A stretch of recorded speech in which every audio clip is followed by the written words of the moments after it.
Kericuhan menyertai pembongkaran makam.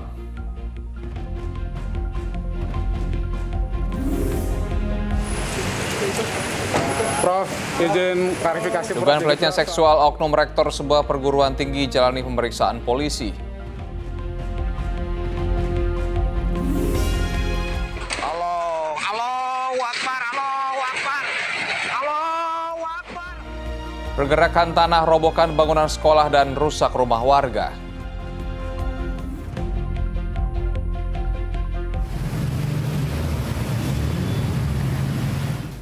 Banjir kepung ibu kota menyusul hujan deras harian melanda Jakarta dan sekitarnya.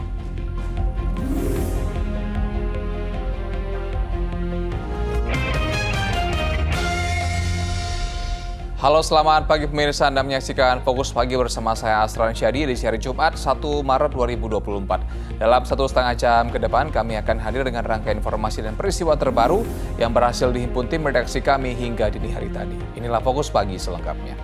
Karyawan dan pengunjung panik saat suara ledakan terdengar dari bagian dalam gudang sebuah minimarket yang terbakar di wilayah Palmerah, Jakarta. Sementara di kota Bau-Bau, Sulawesi Tenggara, api dengan cepat menghanguskan rumah 2 lantai di kawasan padat penduduk. Kabel, mereka lepau di. Bagaimana itu? Api dengan cepat menghanguskan rumah 2 lantai di Kecamatan Batu Poaro, Kota Bau-Bau. Petugas pemadam kebakaran yang tiba di lokasi langsung berusaha memadamkan api agar tidak merambat ke bangunan di sekitarnya. Diduga, kebakaran berasal dari korsleting listrik di lantai 1 rumah dan merambat ke seluruh bangunan. Untuk memadamkan tadi kami membutuhkan waktu sekitar 15 menit karena memang bahan bakar yang terbakar itu rumahnya sebagian terbuat dari kayu. Yang membuat lama itu ada pendinginannya sekitar lebih kurang juga 15 menit.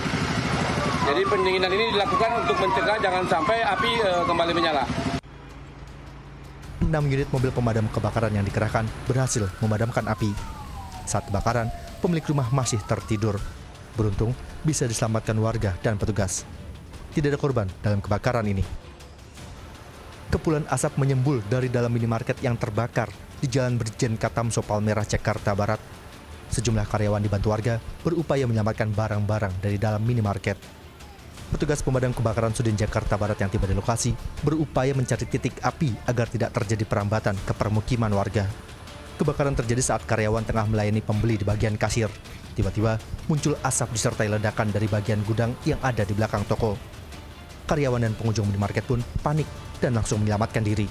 Ledakan besar banget, hampir semua gudang. Saya sadar itu udah keluar asap, hampir kebakar semua, Pak. Ada berapa orang Bang tadi di dalam, Bang? 4 orang mungkin. Pengunjung 2 orang, karyawan 2 orang. Api berhasil dipadamkan 1 jam kemudian setelah 13 unit mobil pemadam kebakaran diterjunkan ke lokasi.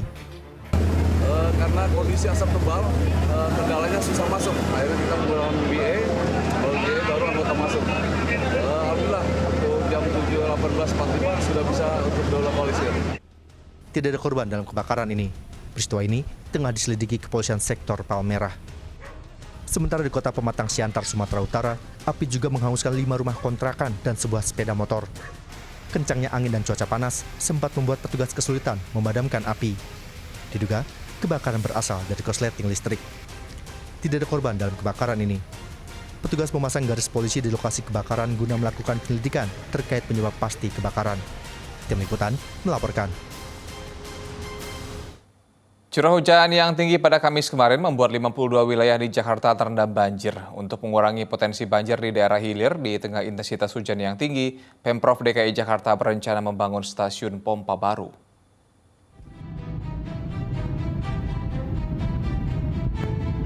Perahu rakitan ini sengaja disiapkan petugas demi membantu warga yang hendak beraktivitas di tengah tingginya banjir yang merendam ruas Jalan Letjen Suprapto, Cempaka Putih, Jakarta Pusat. Ya, hingga Kamis siang, banjir setinggi sekira 50 cm masih mengganggu kelancaran arus lalu lintas di kawasan ini.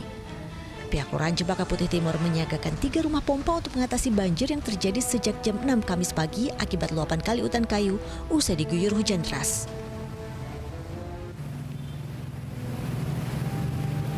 Tak jauh berbeda, banjir juga merendam sebagai ruas jalan hibrida Pegangsaan 2 Kelapa Gading, Jakarta Utara. Meski Kamis petang kendaraan roda 4 sudah mulai dapat melintasi banjir, namun tidak bagi para pejalan kaki. Mereka terpaksa menggunakan jasa transportasi dadakan seperti delman. Sejumlah warga ingin melintasi banjir harus membayar Rp25.000 hingga Rp80.000 sekali menyeberang. Ya cukup membantu, cuma harganya cuma dari toko ke sini 25.000. 100 meter doang paling nggak nyampe ya, 50 meter paling. 100 meter tadi Bu ya? 50 meter lah. 50 meter ya, oke.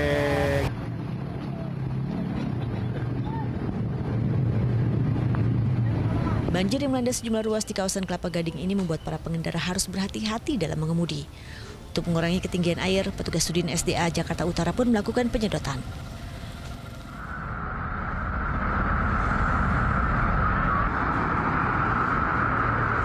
Berdasarkan catatan BPBD, kawasan Kelapa Gading Jakarta Utara merupakan daerah yang diguyur hujan lokal dengan intensitas sangat ekstrim sekira 157 ml. Untuk wilayah DKI Jakarta, ada 52 lokasi yang terendam banjir dan berangsur turun menjadi 34 lokasi pada Kamis petang. Dari 52 titik tersebut, Rawat-Rate Pulau Gadung Jakarta Timur menjadi wilayah yang terparah terendam banjir. Kamis petang, penjabat Gubernur DKI Jakarta Heru Budi Hartono mendatangi stasiun pompa di Ancol Pademangan Jakarta Utara, memantau kinerja 3 mesin air yang baru dipasang. Tiga-tiganya diganti baru. Hari ini ngecek sekaligus berfungsi dengan baik. Oke, cukup. Jadi evaluasinya nanti 2025 ditambahkan di Kali Sunter ya. Ya, dari hasil evaluasi, beban Kali Ancol cukup tinggi sehingga tak mampu menampung debit air. Untuk mengurangi beban tersebut, Pemprov DKI Jakarta akan membangun stasiun pompa baru di aliran Kali Sunter tahun 2025. Saat ini sejumlah petugas disiagakan untuk membantu warga yang kebanjiran dalam evakuasi maupun dapur umum. Tim Liputan melaporkan dari Jakarta. Badan Meteorologi dan Klimatologi Geofisika BMKG memprediksi puncak musim hujan di sebagian wilayah Indonesia masih akan terjadi hingga awal Maret 2024. Sementara banjir yang masih tinggi di kawasan Cakung, Jakarta Timur membuat petugas harus menggunakan perahu karet saat mengirim bantuan.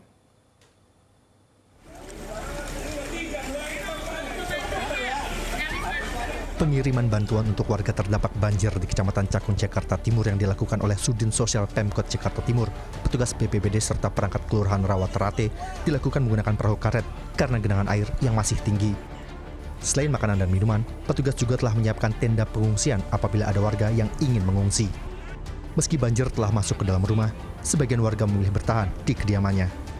Enggak, saya mah nggak pernah ngungsi mas. Nggak pernah ngungsi? Tahan aja di rumah, yang ngangkring-ngangkring aja gitu. Ada lantai 2-nya, Mpok? Enggak sih, cuman saya ada kayak bikin kayak papan-papan begini. Banjir dengan ketinggian mencapai 30 cm yang menggenangi Jalan Raya Kelapa Nias, Kelapa Gading Barat, Jakarta Utara Kamis petang telah surut. Genangan air hanya terlihat di sisi kiri jalan. Tak hanya itu, genangan air di Jalan Boulevard Raya juga sudah turun. Kendaraan roda 4 maupun roda 2 pun sudah bisa melintas. Secara umum, banjir telah surut di sejumlah ruas jalan di kawasan Kelapa Gading sejak Kamis petang. Namun, untuk jalan Kelapa Hibrida Raya yang mengarah ke Pegangsaan 2 belum dapat dilintasi kendaraan karena masih terendam air setinggi 40 cm.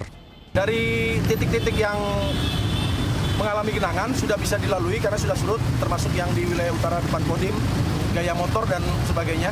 Hanya saja mungkin kendala kemacetan masih bisa kami tangani, kami urai mengingat sekarang adalah jam kerja, jam pulang kantor, jadi terlalu ramai.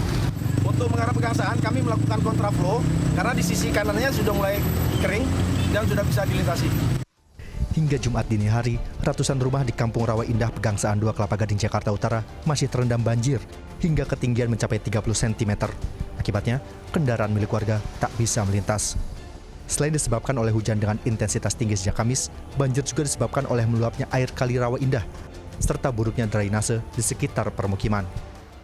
Sementara, BMKG memprediksi puncak musim hujan di sebagian wilayah Indonesia akan terjadi hingga awal Maret 2024. Khususnya wilayah Jabodetabek dan sekitarnya, hujan lebat disertai angin dan petir terjadi pada malam hingga pagi hari. Kondisi tersebut karena adanya konvergensi angin dari Australia dan Asia sehingga menimbulkan pertumbuhan awan di wilayah pertemuan. Wilayah Jawa, khususnya juga DKI Jakarta, itu masih di puncak musim hujan hingga akhir Februari ini. Jadi memang potensi untuk cuaca ekstrim dari hujan sedang hingga lebat serta dengan petir dan juga angin kencang itu masih perlu diwaspadai oleh masyarakat hingga periode di awal Maret nanti. Selain di wilayah Jawa, puncak musim hujan juga masih terjadi di wilayah Sumatera, Kalimantan, dan Papua yang diakibatkan adanya belokan angin yang berpotensi menimbulkan pertumbuhan awan hujan. Warga diharapkan waspada dengan puncak musim hujan ini yang kerap menimbulkan bencana alam. Tim Liputan melaporkan. Banjir terus menerjang beberapa daerah menyusul hujan deras dan cuaca buruk yang masih melanda tanah air. Di kota Kendari, Sulawesi Tenggara, luapan air sungai menggerus permukiman warga dan ratusan rumah terendam.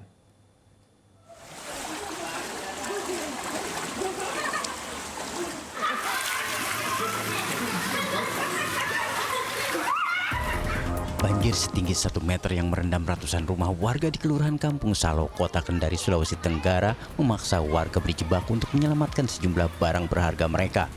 Luapan kali menyusul hujan deras yang mengguyur kawasan ini selama beberapa jam menjadi penyebab bencana tersebut. Aparat pemerintah masih mendata warga yang menjadi korban termasuk pendataan kebutuhan dan kerusakan rumah mereka akibat banjir. Dari ujung, mulai Lorong Lepis, turun ke asrama-asrama TNI. Semua kondisinya tenggelam. Ini yang diakibatkan oleh curah hujan tinggi bertepatan dengan air laut. Sementara selama sepekan banjir di Desa Hanjalipan, Kecamatan Kota Besi belum juga surut. Bahkan ketinggian air terus tinggi menyusul guyuran hujan masih melanda wilayah ini serta kiriman air dari wilayah hulu. Sebab kawasan ini merupakan pertemuan dua sungai besar.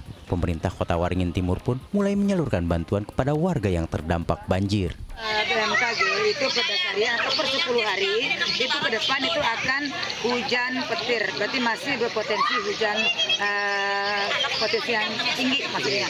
Jadi hati-hati, kalau memang yang sudah punya katil jangan dibongkar dulu. Dan saya pesan listrik. Nah listrik jangan sampai dibawa-bawa ke anak-anak, harus dibawa pengawasan orang tua. Sedangkan di Kabupaten Lampung Selatan, Lampung banjir terus meluas. Genangan air pun merendam kantor kecamatan Seragi dan Pusat Pelayanan Kesehatan atau Puskesmas. Akibatnya pelayanan terhadap masyarakat terhambat karena genangan air mencapai lebih dari 45 cm. Selain itu banjir juga merendam ribuan hektar sawah dan tambak udang milik para petani. Tim Liputan melaporkan. Beralih ke informasi lain, pemirsa, tim SAR gabungan berhasil mengevakuasi seorang anak buah kapal motor Mardika Wahyu yang tenggelam di perairan Damplas, Kabupaten Donggala, Sulawesi Tengah. Sementara di Palembang, Sumatera Selatan, warga melakukan aksi penyelamatan terhadap seorang bocah yang hanyut dan tenggelam di selokan.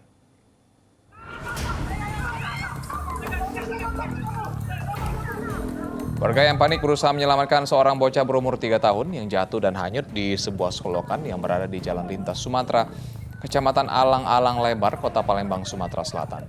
Sejumlah warga berusaha memberikan pertolongan pertama kepada anak tersebut dengan mengeluarkan air yang masuk ke dalam tubuhnya. Diduga korban yang sedang bermain dengan teman-temannya lepas dari pengawasan orang tua dan terjatuh ke dalam selokan sedalam 1,5 meter. Beruntung nyawa korban masih dapat diselamatkan meski sempat terseret arus sejauh 10 meter.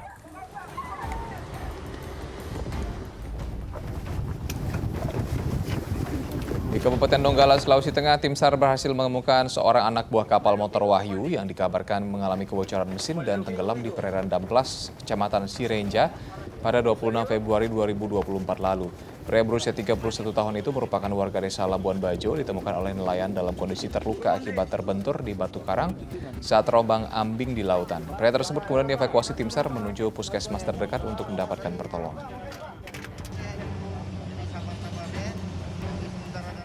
Di informasi berikutnya, pemirsa, sebuah bangunan sekolah ambruk hingga sejumlah warga rusak dan rumahnya akibat tanah bergerak di kawasan Rongga, Kabupaten Bandung Barat, Jawa Barat. Curah hujan tinggi membuat tanah di kawasan perbukitan itu menjadi labil.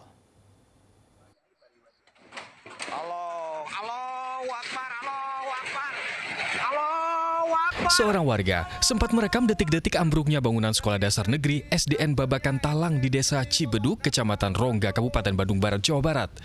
Bangunan ruangan kelas rata dengan tanah. Tak ada korban dalam peristiwa Kamis pagi ini lantaran kegiatan belajar mengajar belum dimulai.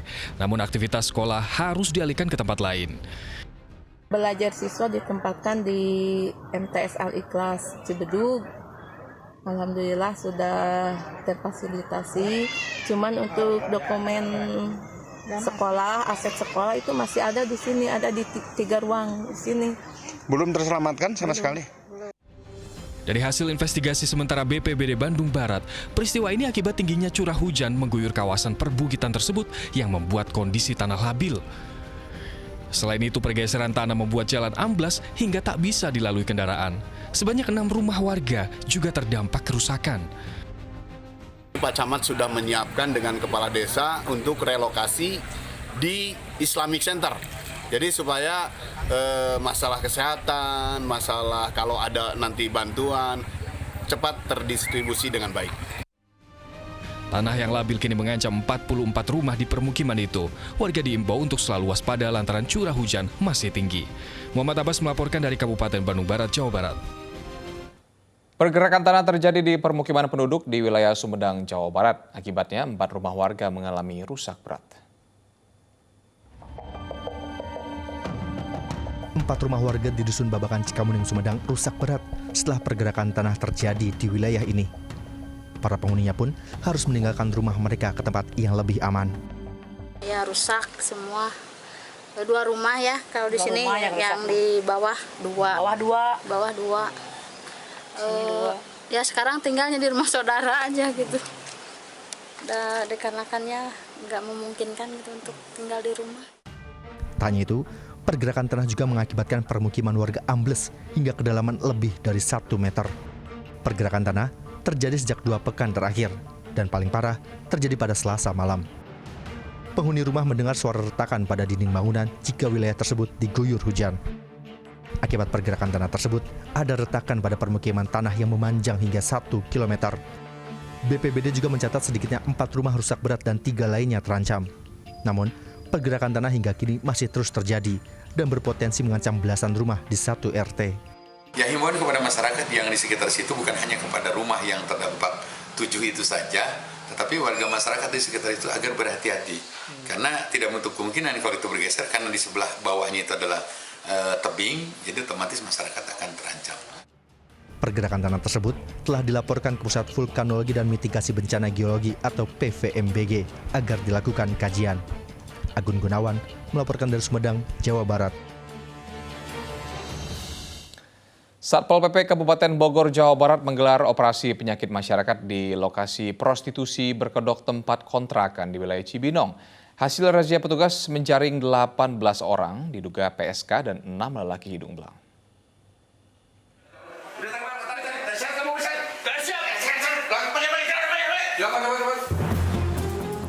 Razia berlangsung Kamis malam di kawasan Sukaraja, Kabupaten Bogor. Petugas Satpol PP langsung menyusuri satu persatu kontrakan yang diduga jadi ajang prostitusi via aplikasi media sosial. Hasil razia, petugas menjaring 18 orang wanita diduga PSK dan 6 laki-laki hidung belang. Di sini target kita melaksanakan penertiban prostitusi online. Kami melaksanakan kegiatan di satu titik di wilayah Kecamatan Sukaraja, tepatnya suatu tempat yang berbentuk kontrakan. Mereka kemudian menjalani pemeriksaan dan pendataan di kantor Satpol PP serta sedianya mereka menjalani pembinaan pihak dinas sosial. Asep Solihin melaporkan dari Kabupaten Bogor, Jawa Barat. Pemirsa, usai kumandang azan subuh untuk wilayah ibu kota DKI Jakarta dan sekitarnya, kami akan hadir dengan sejumlah informasi lainnya, diantaranya kericuan menyertai pembongkaran makam. Tetap bersama kami di Fokus Pagi.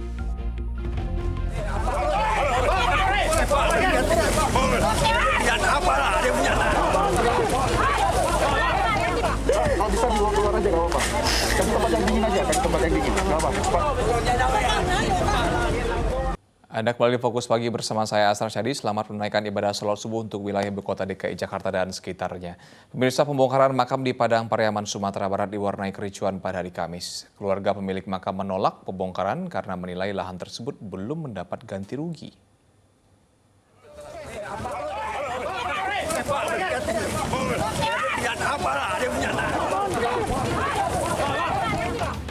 Pembongkaran makam di Gerbang Tarok City, Kayu Tanam, Padang Pariaman, Sumatera Barat berlangsung ricuh. Keluarga pemilik makam menolak pembongkaran karena menilai lahan tersebut belum diganti rugi. Kericuan tak bisa dihindarkan dalam eksekusi 8 buah makam. Pihak keluarga pemilik makam dipaksa keluar dari komplek makam karena dianggap menghalangi proses pembongkaran dan pemindahan makam. Upaya perlawanan mereka untuk mempertahankan tanah pusaka dan makam gagal dilakukan karena proses eksekusi dikawal ketat ratusan petugas gabungan. Lokasi makam ini nantinya akan digunakan untuk akses keluar masuk jalan tol. Yang dari awal tidak ada pembahasan untuk pembongkaran, yang awalnya mereka akan melestarikan kuburan ini, dan kenyataannya tiba-tiba seminggu yang lalu mereka mengeluarkan surat pernyataan bahwa ini dibongkar hari ini. Kami sudah memberikan surat sanggahan kepada Polda dan Gubernur, tapi tidak mereka hiraukan. Sementara pihak Pemda mengakui jika semua lahan sudah diganti rugi dan pembongkaran sudah melalui prosedur yang benar. Seluruhnya administrasi sudah kita lalui. Lahan ini semuanya sudah kita ganti rugi, termasuk juga mengenai adanya makam di atas lahan yang sudah kita ganti rugi, dan itu juga makamnya kita nilai appraisal juga dan sudah dibayarkan juga. Proses pembongkaran dan pemindahan makam tetap dilakukan setelah petugas berhasil menguasai situasi. Pihak keluarga pemilik lahan akan melakukan langkah hukum terhadap tindakan pembongkaran paksa tersebut. Laude Johar Johanse melaporkan dari Padang Pariaman, Sumatera Barat. Diduga melakukan pelecehan seksual terhadap 2 pegawai kampus, rektor nonaktif salah satu universitas swasta di Jagakarsa, Jakarta Selatan diperiksa penyidik Polda Metro Jaya. Prof, izin klarifikasi Prof, dikit Prof, soal tuduhan itu Prof. Didampingi kuasa hukumnya, rektor nonaktif salah satu universitas swasta di Jakarta berinisial ETH Kamis pagi datang ke gedung Ditkrimum Polda Metro Jaya untuk menjalani pemeriksaan setelah mangkir dari pemanggilan pertama. Ia diperiksa terkait dugaan pelecehan seksual yang dilaporkan oleh 2 orang pegawai universitas. Terduga pelaku pelecehan seksual tersebut membantah telah melakukan pelecehan seksual terhadap 2 orang stafnya tersebut. Sempat mengaku enggak, Prof? Ada enggak dong. Itu enggak dong. Enggak dong. Yang kabarnya korban dipegang oleh sensitifnya terus disebut sama itu enggak? Enggak lah. Setelah 2 jam diperiksa, ETH keluar dari gedung Ditkrimum Polda Metro Jaya. Ia dijadwalkan akan kembali diperiksa pada Selasa 5 Maret mendatang. Penyidik masih mendalami keterangan rektor nonaktif tersebut. Sejauh ini polisi sudah memeriksa 8 orang saksi termasuk kedua korban. Penyelidikan itu adalah kegiatan yang dilakukan oleh penyelidik untuk mengetahui apakah peristiwa yang dilaporkan itu versi pelapor, ya, apa yang disampaikan oleh pelapor itu nanti ada dugaan pidana atau tidak. Nah, ini yang sedang didalami. Sebelumnya, 2 orang pegawai universitas melaporkan ETH ke Polda Metro Jaya atas dugaan pelecehan seksual. Kedua korban baru berani melapor kendati insiden yang dialami sudah terjadi pada Februari tahun lalu. Muhammad Nur melaporkan dari Jakarta. Dugaan keracunan jajanan merebak di sejumlah daerah. Puluhan orang siswa menjadi korban. Informasi selengkapnya sejenak pariwara.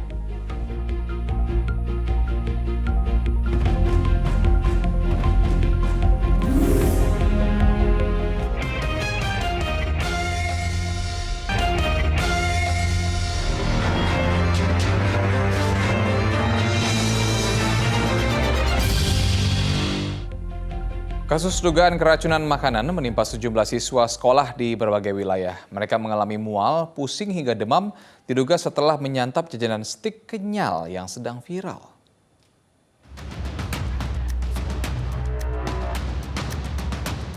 Sejumlah murid Madrasah Ibtidaiyah Islamiyah atau MII Tambak Boyo di Kecamatan Reban, Kabupaten Batang, Jawa Tengah, Kamis siang dilarikan ke IGD RSUD Limpung setelah mengeluh sakit perut dan mual-mual. Diduga mereka mengalami keracunan usai menyantap jajanan berbentuk stik kenyal yang memiliki rasa pedas. 11 korban dilarikan ke puskesmas terdekat, 3 korban diantaranya dirujuk ke Rumah Sakit Limpung untuk mendapatkan penanganan intensif. Petugas kepolisian telah menyita jajanan yang diduga menjadi penyebab keracunan. Kami sudah memintai keterangan dari baik guru maupun dari penjualnya, tadi sudah mencari, sudah temu, dan sekarang masih dimintai keterangan di Polsek Reban. Di Bogor, Jawa Barat, kasus dugaan keracunan makanan juga dialami sejumlah murid Madrasah Islam Al-Mubarokah di Desa Cilengsi Kidul, Kabupaten Bogor, Jawa Barat.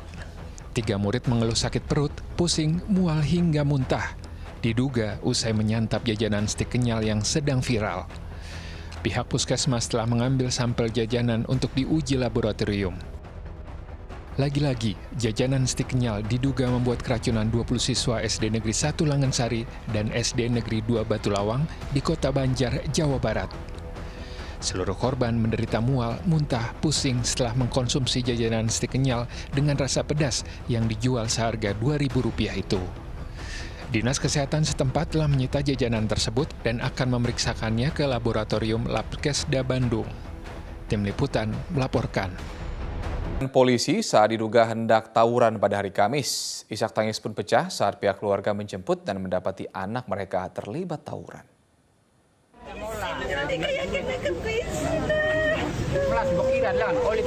Isak tangis wanita ini tak terbendung ketika mendapati anaknya diamankan petugas Polsek Losarang Indramayu saat diduga hendak terlibat tawuran. Saat diamankan bersama 16 remaja lain, polisi menemukan 5 senjata tajam jenis samurai, parang, dan gergaji ukuran besar. Penangkapan 17 remaja ini berawal dari adanya informasi masyarakat yang resah dengan berkumpulnya puluhan anak muda menenteng senjata tajam. Petugas yang mendatangi lokasi kemudian mengamankan 17 dari 30 remaja yang berkumpul tersebut. Diduga di TKP itu ditemukan adanya senjata tajam. Namun setelah kami dalami, setelah kami periksa, yang kelima senjata itu tidak ada yang mengakui. Dalam artian yang membawa senjata tajam itu adalah anak-anak yang melarikan diri, yang kabur. Selain meminta orang tua para remaja tersebut untuk hadir di Mapolsek, petugas juga meminta para remaja untuk berikrar dan membubarkan diri. Petugas juga mendata dan mengejar remaja pemilik senjata tajam yang kabur. Petugas juga meminta para orang tua agar mengawasi kegiatan anaknya, khususnya di malam hari. Maruli Habibi melaporkan dari Indramayu, Jawa Barat. Rombongan pemotor bersenjata tajam ugal-ugalan di jalan raya di Klaten, Jawa Tengah. Sementara di Kabupaten Bulukumba, Sulawesi Selatan, seorang pemotor tewas terlindas mobil saat gelar atraksi gaya bebas liar di jalan raya. Isak tangis kerabat korban pecah saat seorang pemotor tewas bersimbah darah di Jalan Raya Poros Nasional Bulukumba, Sinjai, Kabupaten Bulukumba, Sulawesi Selatan. Pemuda berusia 18 tahun ini diduga tak bisa kendalikan motornya saat ia beratraksi gaya bebas atau freestyle hingga jatuh dan terlindas sebuah mobil. Polisi membenarkan kejadian pada 28 Februari tersebut. Hasil penyelidikan, korban berboncengan dengan saudaranya lalu beratraksi di tengah jalan.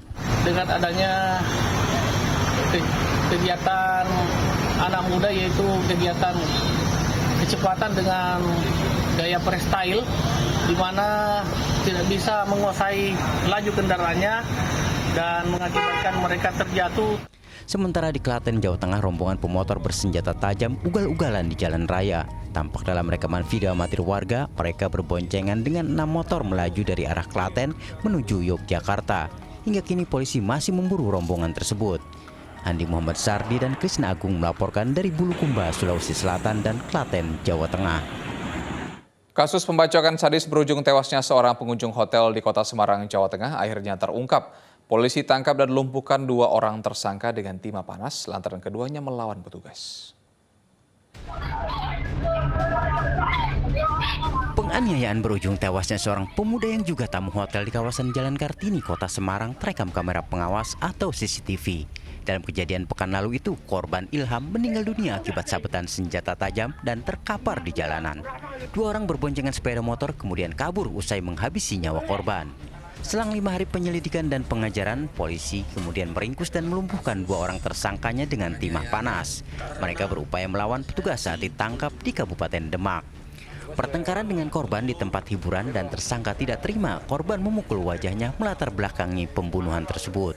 Yang dimana untuk modusnya sendiri ini terkait dengan permasalahan pribadi yang dimana ada ketersinggungan antara Yoga ya dengan korban, ini si Ilham ini, yang korban yang meninggal dunia ini, sehingga terjadilah pengeroyokan yang mengakibatkan korban Ilham meninggal dunia dan yang satu lagi ini dalam posisi luka bacok. Dari tangan kedua tersangka, petugas juga menyita sebilah senjata tajam jenis celurit. Agus Hermanto melaporkan dari Semarang, Jawa Tengah. Polres Kediri Kota menggelar rekonstruksi kasus penganiayaan santri yang tewas di tangan 4 orang seniornya. Terungkap dalam rekonstruksi sebelum menemui ajalnya remaja 14 tahun itu mendapat penganiayaan dari para tersangka selama 3 hari berturut-turut. Rekonstruksi kasus penganiayaan hingga tewas seorang santri bernama Bintang Bilkis Maulana, 14 tahun, digelar di Mapolres Kediri Kota pada Kamis siang. Dalam rekonstruksi terungkap, keempat tersangka melakukan penganiayaan secara berulang selama 3 hari berturut-turut. Total ada 55 adegan diperagakan oleh para tersangka di dalam pondok pesantren Al-Hanifiyah Mojo dengan tangan kosong dan benda tumpul. Polisi menetapkan 4 santri sebagai tersangka dan dijerat pasal berlapis dengan ancaman hukuman 15 tahun penjara. Untuk rekonstruksi siang hari ini, untuk tadi yang memastikan bagaimana kegiatan sebenarnya yang telah terjadi terkait tindak pidana penganiayaan untuk pengeroyokan tersebut. Ada fakta baru dan temuan dari rekonstruksi tadi? Sementara semuanya masih sesuai dengan hasil berita acara pemeriksaan, sudah langsung diikuti oleh para penyidik dari unit PPA Satreskrim dan juga Kejaksaan Negeri Kabupaten.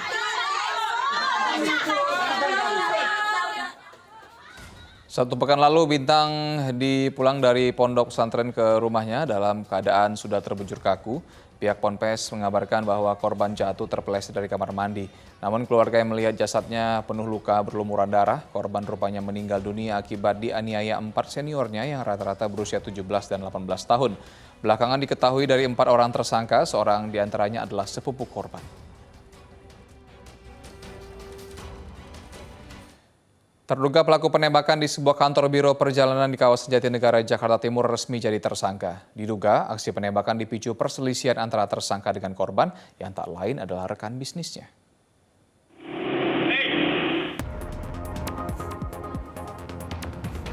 Penggatan, Bawang. Gatan Saleh Hilabi, terduga pelaku penembakan di sebuah biro perjalanan di kawasan Jatinegara, Jakarta Timur, digelandang ke Polres Jakarta Timur untuk menjalani pemeriksaan setelah ditangkap di kawasan Tajur, Kabupaten Bogor, Jawa Barat. Usai pemeriksaan mendalam, mantan suami artis Dina Lorenza dan Cut Keke tersebut ditetapkan sebagai tersangka. Ia pun langsung ditahan selama 20 hari ke depan. Status GSH dapat ditingkatkan menjadi tersangka, dari saksi menjadi tersangka. Itu sesuai alat bukti yang ada yang dapat disita oleh para penyidik. Dari hasil pemeriksaan terungkap, saat melakukan penembakan, tersangka Gatan diduga menggunakan 3 pucuk senjata api. Namun barang bukti senjata api tersebut masih dicari petugas karena dibuang di Sungai Ciliwung. 3 jenis senjata kalau pemeriksaan selongsong dan peluru yang ada, 3 jenis senjata yang dapat diperkirakan digunakan oleh terduga pelaku, yaitu jenis pistol P3A, jenis Glock, dan Barretta. Diduga, Gatan nekat melakukan penembakan tersebut lantaran dipicu perselisihan dengan korban yang tak lain adalah rekan bisnis tersangka. Dalam rekaman kamera pengawas, seorang pria mengeluarkan senjata api dan dengan membabi buta melepaskan 3 kali tembakan ke arah bangunan perkantoran setelah terlibat perselisihan dengan seorang pria di depan sebuah kantor biro perjalanan di Jalan Jatinegara Timur, Jakarta Timur 8 Februari lalu. Sejumlah kaca pecah akibat terkena peluru. Triwowo melaporkan dari Jakarta. Seorang pekerja bangunan di Klaten, Jawa Tengah tersengat listrik saat sedang membangun rumah. Petugas gabungan pun berjibaku untuk menyelamatkan nyawa korban yang alami luka bakar.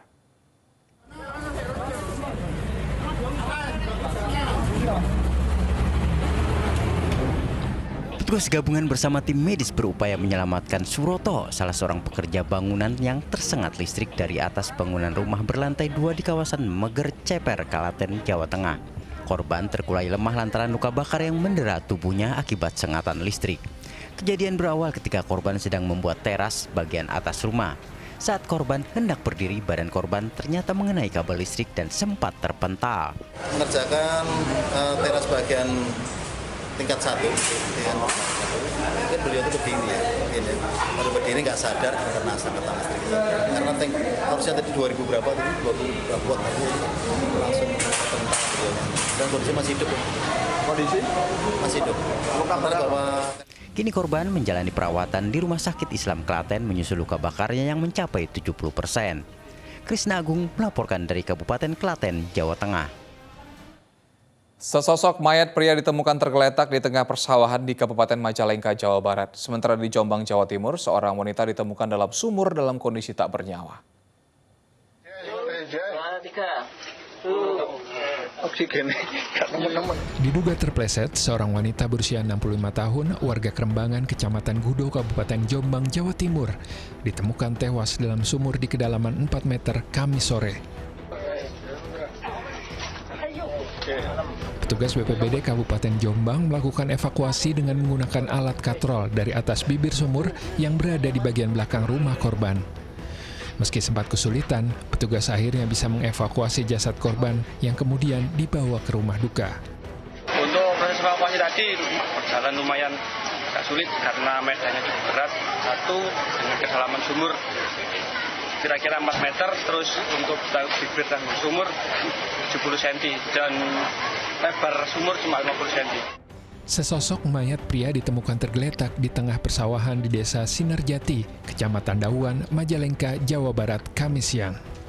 Saat pertama kali ditemukan, kondisi mayat sudah dalam keadaan membusuk dan mengeluarkan bau tak sedap. Polisi menduga pria tersebut tewas karena menenggak minuman keras yang dicampur obat batuk. Dari sekitar TKP kita menemukan 2 botol minuman keras sejenis ciu dengan obat.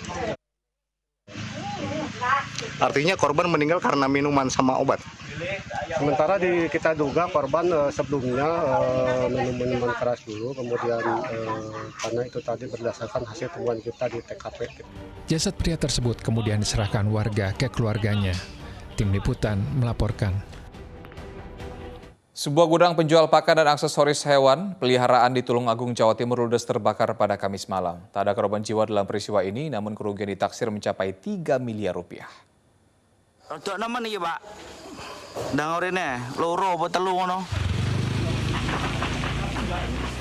Api membubung tinggi dari sebuah gudang toko aksesoris hewan peliharaan yang berada di Desa Kapuhrejo, Kecamatan Ngantru, Tulungagung, Jawa Timur pada Kamis malam. Besarnya kebakaran membuat bangunan dengan konstruksi dinding tembok dan rangka baja yang baru berdiri 2 bulan tersebut nyaris roboh dan atapnya runtuh. Kondisi ini membuat petugas damkar kesulitan menjangkau titik api hingga pemadaman harus dilakukan hampir 3 jam lamanya. Pemadaman agak lama karena konstruksi di bangunannya sendiri, pintu masuknya cuma ada beberapa tadi. Bagian kita lewat jendela, jadi proses pemadaman terlambat masalah menuju ke akses yang terbakar. Petugas memastikan tidak ada korban jiwa maupun luka dalam peristiwa kebakaran ini. Dugaan sementara api berasal dari korsleting listrik pada instalasi CCTV. Kerugian yang ditimbulkan akibat kebakaran ini ditaksir mencapai 3 miliar rupiah. Danu Sukendro melaporkan dari Tulungagung, Jawa Timur. Kalah pemilu 2024, caleg tutup jalan warga. Informasi selengkapnya usai jeda pariwara.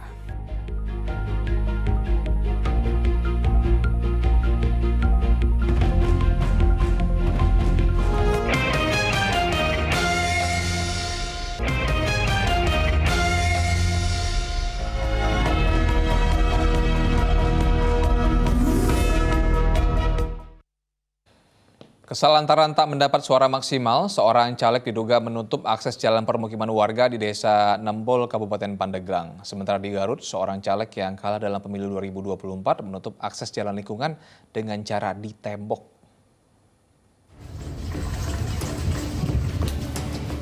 Penduduk Kampung Ciarok, Desa Kersamanah, Kabupaten Garut, dihebohkan dengan ditutupnya akses jalan lingkungan dengan cara ditembok. Warga menduga penutupan jalan ini dilakukan oleh seorang caleg yang kalah kontestasi pemilu 2024. Sang caleg bernama Wawan Setiawan mengaku hanya mendapatkan suara sedikit di kampungnya dan ia dipastikan gagal menjadi anggota legislatif.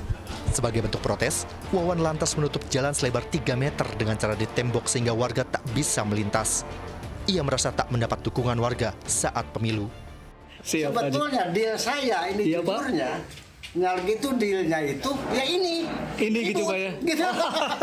Dengan ribut ini kan saya bisa kumpul, bisa berkomunikasi dengan siapapun, bisa bersilaturahmi langsung gitu Pak ya, langsung. Coba kalau tidak kan saya ngumpul di masyarakat tiba-tiba apa ini kalau dengan gini kan bisa berkomunikasi Pak, bisa mencurahkan keinginan saya itu apa ya ini gitu.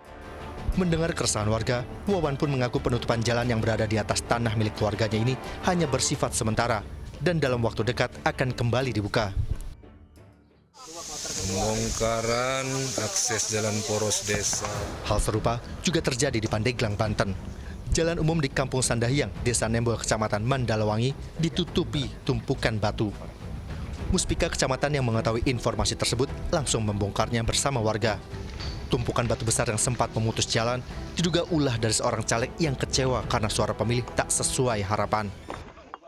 Bahwasanya di Desa Nembol itu ada penutupan jalan oleh salah satu caleg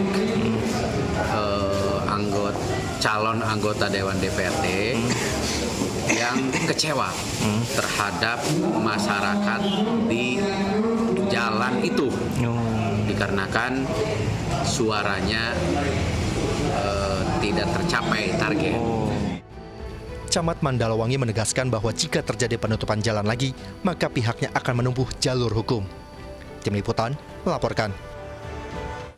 Menteri Pertahanan sekaligus calon presiden nomor urut 2 Prabowo Subianto Kamis siang makan bakso sekaligus bernyanyi di kedai bakso milik mantan Kasat Jenderal Purnawirawan Dudung Abdurrahman. Sementara itu program makan siang gratis yang dicanangkan paslon Prabowo Gibran mulai disimulasikan di sebuah sekolah di Kabupaten Tangerang, Banten.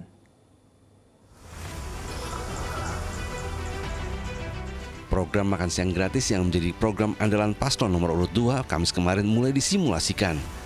Uji coba simulasi makan siang gratis ini dilakukan oleh pemerintah Kabupaten Tangerang di SMP Negeri 2 Curug. Ada 160 siswa kelas 8 dan 9 yang mengikuti program makan siang gratis ini. Simulasi ini juga melibatkan Dinas Kesehatan dan nutrisionis dari puskesmas tempat. 4 menu diberikan dalam simulasi pertama ini, mulai dari siomay, gado-gado, dan nasi berikut sayur dan lauk pauk dengan anggaran Rp15.000 per orang. Menko Perekonomian Erlangga Hartarto yang memantau jalannya simulasi ini mengatakan, untuk anggaran program makan siang gratis ini sudah disiapkan dalam rancangan APBN 2025. Namun untuk simulasi ini dibiayai pemerintah Kabupaten Tangerang. Dalam agenda pagi ini kami melihat simulasi untuk makan dengan biaya Rp15.000. Dan tadi sudah bisa dilihat di kelas-kelas. Dan ini salah satu sekolah yang volunteer untuk menyiapkan makanan untuk anak-anak. Sementara itu Prabowo Subianto Kamis petang menyempatkan waktunya untuk makan bakso sekaligus bernyanyi di kedai milik mantan KSAD Jenderal Purnawirawan Dudung Abdurrahman. Kehadiran Menteri Pertahanan ini disambut antusias ratusan warga terutama kaum ibu yang ingin menyalaminya. Sebelumnya di Bandung pada Kamis siang, Prabowo Subianto menghadiri acara wisuda Universitas Kebangsaan Republik Indonesia. Dalam pidatonya, Prabowo yakin akan dilantik menjadi presiden pada bulan Oktober mendatang dan bertekad mengembalikan nama Indonesia menjadi macan Asia. Saya harus bekerja keras, sekeras-kerasnya dengan semua unsur yang bersama saya mencari putra-putri terbaik Indonesia untuk menghilangkan kemiskinan, menghilangkan kelaparan dari bumi Indonesia, mengelola kekayaan bisa dinikmati oleh seluruh rakyat Indonesia, dengan demikian membawa keadilan kepada seluruh rakyat Indonesia. Prabowo juga menambahkan akan memperbaiki sarana pendidikan Indonesia yang lebih baik agar bangsa Indonesia ini dapat maju dan berintegrasi. Tim Liputan melaporkan.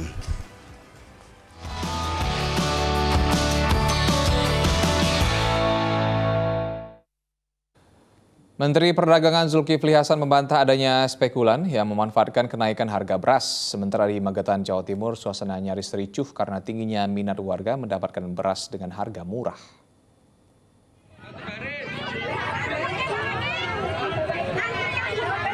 Inilah saat petugas berusaha menertibkan ratusan warga yang antusias membeli beras murah di kantor Kelurahan Parang, Kabupaten Magetan, Jawa Timur, Kamis pagi. Mereka terus merangsek ingin berada di sisi paling depan untuk mendapatkan kupon pembelian beras program stabilisasi pasokan dan harga pangan atau SPHP. Satu kemasan beras SPHP dijual seharga Rp51.000 yang berisi 5 kg beras. Terus kalau harga nggak murah-murah sebenarnya Pak, karena kalau di toko harganya satu karung itu 54. Kalau di sini berapa? 102 dapat dua. Tapi ya kelebihannya itu kalau di toko dapat satu, kalau di sini dapat dua satu orang. Sementara itu, puluhan warga mengantre di Kelurahan Maro, Merauke, Papua Selatan Kamis siang untuk membeli beras murah yang dijual pemerintah Provinsi Papua Selatan bersama Bulog Merauke. Setiap warga hanya diperbolehkan membeli sebanyak 10 kg dengan harga Rp53.000 untuk satu kemasan 5 kg. Sementara itu, Menteri Perdagangan Zulkifli Hasan membantah adanya praktek spekulan yang memanfaatkan situasi kenaikan harga beras tertinggi sepanjang sejarah Republik Indonesia ini. Musim tanamnya bergeser, ya. Harusnya Januari udah panen raya, ini baru nanam. Jadi kalau yang dikejar beras lokal pasti akan naik terus, karena panen rayanya nanti mulai panen Maret, April, Mei udah panen raya. Jadi kalau dikejar terus beras lokal, ya pasti harganya akan naik. Artinya pemerintah bisa... Oleh karena itu pemerintah kasih alternatif, berasnya bagus. Beras premium dari Bulog, beras komersial harganya Rp14.000 dijamin. Atau beras subsidi Rp11.000. Sama enaknya, silakan. Jadi kalau ini mahal, untuk sementara bisa pindah makan. Di ibu kota Jakarta, harga beras mulai turun meski belum normal atau masih di atas harga eceran tertinggi. Di Pasar Induk Cipinang, Jakarta Timur, pada Kamis siang, beras jenis medium yang semula dijual Rp14.000 per kilogram, kini menjadi Rp13.000. Sementara beras jenis premium yang sebelumnya dijual Rp15.000 hingga Rp16.000, turun sekitar Rp1.000 menjadi Rp14.000 per kilogram. Tim Liputan melaporkan. Ratusan rumah di permukiman warga Pegangsaan 2 Kelapa Gading, Jakarta Utara hingga Jumat dini hari masih terendam banjir. Hingga Jumat dini hari, ratusan rumah di Kampung Rawa Indah, Pegangsaan 2 Kelapa Gading, Jakarta Utara masih terendam banjir hingga ketinggian mencapai 50 cm. Akibatnya kendaraan milik warga tak bisa melintas. Selain disebabkan oleh hujan dengan intensitas tinggi sejak hari Kamis, banjir juga disebabkan oleh meluapnya air Kali Rawa Indah serta buruknya drainase. Ini nggak pulang nih? Belum pulang, saya nungguin surut dulu baru pulang. Di rumah setinggi apa, Pak? Setinggi lutut. Dan untuk mengetahui situasi terkini banjir yang merendam wilayah Pegangsaan 2 Kelapa Gading, Jakarta Utara, kami sudah terhubung dengan Enggar Bagus dan Ahmad Teguh yang saat ini berada di lokasi. Enggar, silakan dengan laporan Anda. Ya, Asra dan juga pemirsa, hingga Jumat pagi ini banjir masih menggenangi di sejumlah titik di RW 3 Kelurahan Pegangsaan 2 Kelapa Gading, Jakarta Utara. Seperti titik yang saat ini saya sedang melaporkan ini di RT 4 RW 3 ini banjir masih setinggi sekitar 25 cm hingga 50 cm atau mata kaki hingga sebetis orang dewasa. Kalau bisa saya visualisasikan ini memang banjir berada atau di titik di mana di sampingnya ini terdapat Sungai Rawa Indah. Banjir juga mulai menggenangi ketika curah hujan tinggi pada Kamis sore hingga dini hari tadi, dini hari kemarin, hingga nanti pada Jumat ini juga masih menggenangi sekitar 25 hingga 50 cm di kawasan RT 4 RW 3 Pegangsaan 2 Kelapa Gading, Jakarta Utara. Beberapa warga yang sempat saya informasikan ini, banjir juga mulai menggenangi pada hingga Jalan Raya Pegangsaan 2 pada Kamis dini hari tadi. Dan warga juga berharap adanya himbauan ataupun turun tangan dari pihak pemerintah kota untuk membantu menanggulangi potensi banjir atau banjir yang telah menjadi langganan selama bertahun-tahun. Dan menurut penuturan warga juga ini mulai banjir ketiga pada di Pegangsaan 2 Jakarta Utara ini. Asran. Enggar Bagus dan Ahmad Teguh melaporkan dari Pegangsaan 2 Kelapa Gading, Jakarta Utara. Selamat bertugas kembali. Pemirsa, Israel tembaki kerumunan distribusi bantuan pangan, 100 orang tewas. Informasi selengkapnya sejenak pariwara.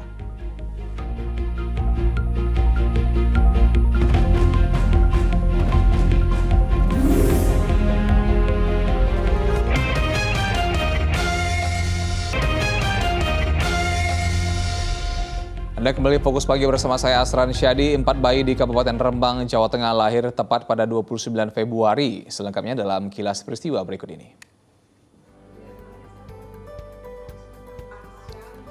4 orang bayi di Kabupaten Rembang, Jawa Tengah lahir tepat pada 29 Februari. Kelahirannya menjadi istimewa karena tanggal 29 Februari hanya muncul setiap 4 tahun sekali atau yang disebut tahun kabisat.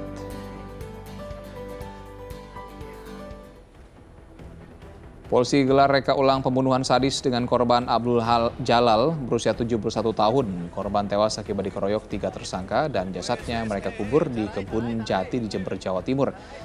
Dalam kesempatan ini ratusan orang menyerbu tempat reka ulang hingga petugas memperketat keamanan.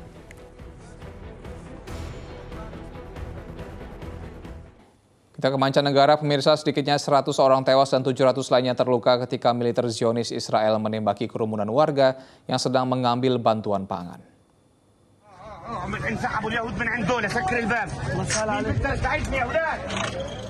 Satu persatu korban serangan militer Zionis Israel ini dievakuasi ke dalam rumah sakit Kamal Adwan di Gaza Utara.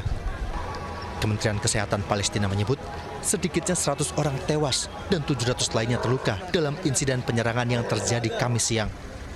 Petugas medis pun kewalahan menangani korban lantaran keterbatasan ambulans. Sejumlah warga mengaku pasukan Israel menembaki kerumunan warga Palestina yang sedang mengambil bantuan pangan dari beberapa truk pengangkut logistik. هجمنا على مساعدات ناخذ اللي هو طبعا طاخ الجنود والدبابات الناس قدامي بقت تصاب وناس ورايا بقت تنطخ ناس ببوسها وناس بايديها وناس برجليها سيبنا الكراتين سيبنا الاكل سيبنا المساعدات كل يوم منطخ منا بيجي مليون واحد صرنا صار الدم مقابل الاكل. Namun otoritas Israel yang merilis rekaman video berkilah mereka tak melakukan penyerangan. Korban tewas dan luka-luka akibat kepadatan yang berlebihan dan terinjak-injak saat mengambil bantuan pangan. Hingga malam, warga terus menantikan datangnya truk-truk pembawa bantuan pangan. Sementara, kelompok-kelompok bantuan mengaku kesulitan menyalurkan bantuan kemanusiaan karena rumitnya koordinasi dengan pasukan Israel. Peperangan yang terus berlanjut dan terganggunya ketertiban umum membuat logistik terhambat.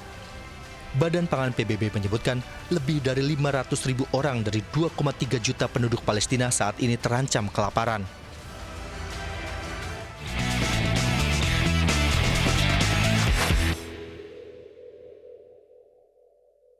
Dipersembahkan oleh Ingat Mas, ingat Pegadaian. Dari ajang Pegadaian Liga 2, PSBS Biak dan Semen Padang berhasil promosi ke kasta tertinggi setelah mengemas kemenangan di babak semifinal. 1 tiket promosi tersisa akan diperebutkan Persiraja Banda Aceh dan Malut United.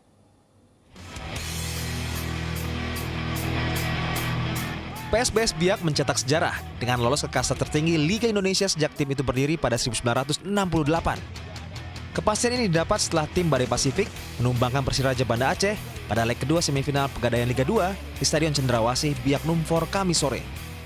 Keran gol tuan rumah dibuka Alexandro Dos Santos Ferreira di menit 37 usai memanfaatkan umpan Diandra Dias.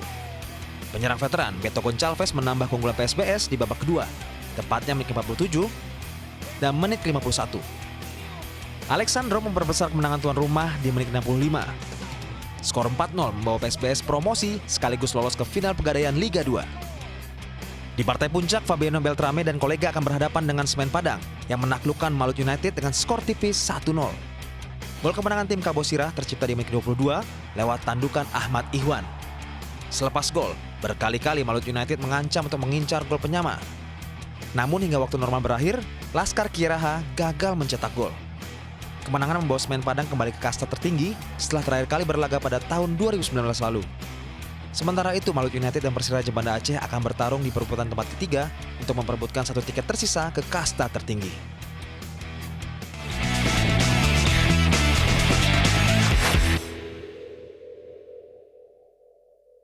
Dipersembahkan oleh Ingat Mas, ingat Pegadaian. Dari laga penutup pekan ke-26 BRI Liga 1, Bali United berhasil meraih 3 angka. Menjamu Persis Solo, Serdadu Tridatu menang 3-2.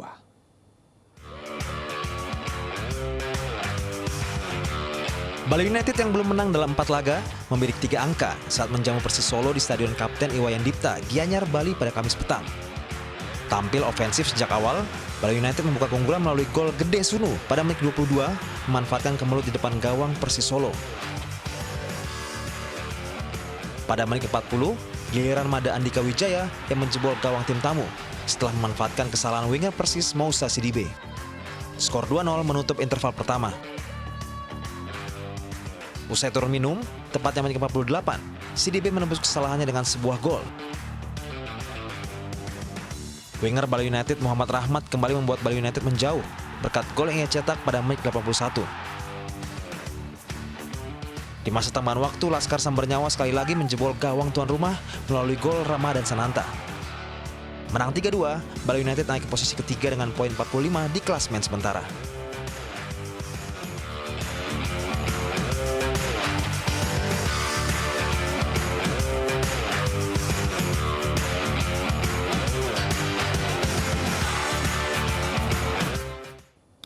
Pada pekan ke-27 BRI Liga 1 Arema FC memiliki misi lolos dari zona degradasi kala menghadapi Persikabo 1973 pada Jumat sore.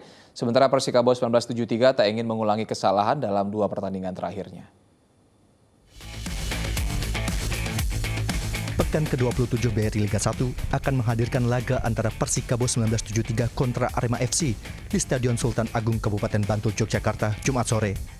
2 kekalahan pada laga sebelumnya membuat Persikabo 1973 akan berjuang penuh saat menjamu Arema FC. Semua pemain tampak harus lebih fokus untuk bisa mempertahankan keunggulan hingga mampu beranjak naik dari posisi ke-17.